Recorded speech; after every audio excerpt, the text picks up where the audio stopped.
Whether you're feeling overwhelmed, burnout, or distress, whether you're concerned about your clergy team, the Clergy Wellness Hub is here to help.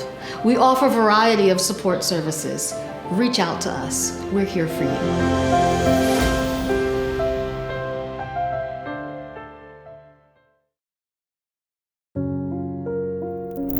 One of the hardest days in my career was in the pediatric unit. I'd faced loss before, but not like this. The father's cries echo down the corridor. I can still hear him. I can still see his face, tears streaming, begging for answers that no one could give. I sat with him for over an hour, with tears, prayers, and silence. When not present with him, I comforted the grieving staff who had cared for his child for months. But that wasn't the hardest part. Just steps away, another child lay gravely ill.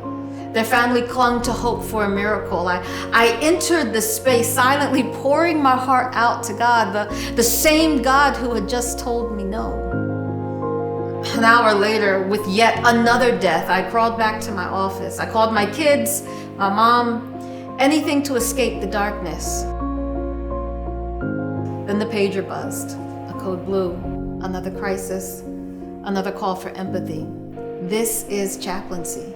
Walking with others through the unthinkable, time and time again. It's empathy in action. It's partnership in pain. Helping people face their hardest moments. And it's not just for patients or families. The whole team relies on chaplains, doctors, nurses, administrators, even the CEO. The emotional and spiritual well-being of the hospital rests on the chaplaincy team. Yet chaplains often carry what no one else wants to, the unbearable weight of human suffering. Chaplains are not just bearers of pain.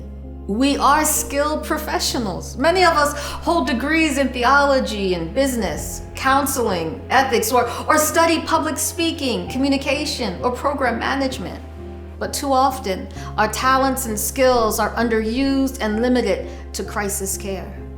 Many chaplains find fulfillment outside the hospital because inside, we just feel unsupported. And the burden doesn't stop with chaplains. This struggle extends to clergy everywhere. Barna research reveals that nearly 1 in 5 U.S. pastors has contemplated self-harm or suicide in the past year.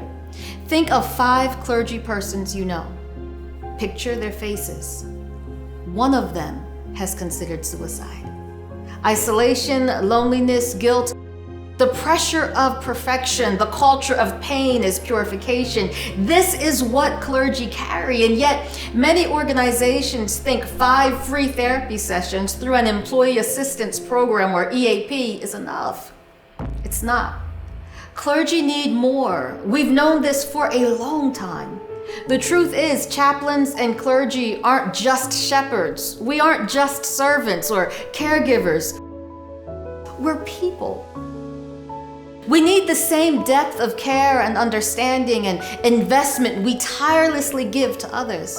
This isn't just about a crisis response or checking a box with a few therapy sessions. It's about being intentional about clergy wellness. It's about creating systems of support that prioritize our humanity, our wellness, our ability to endure this calling without breaking under the weight of it.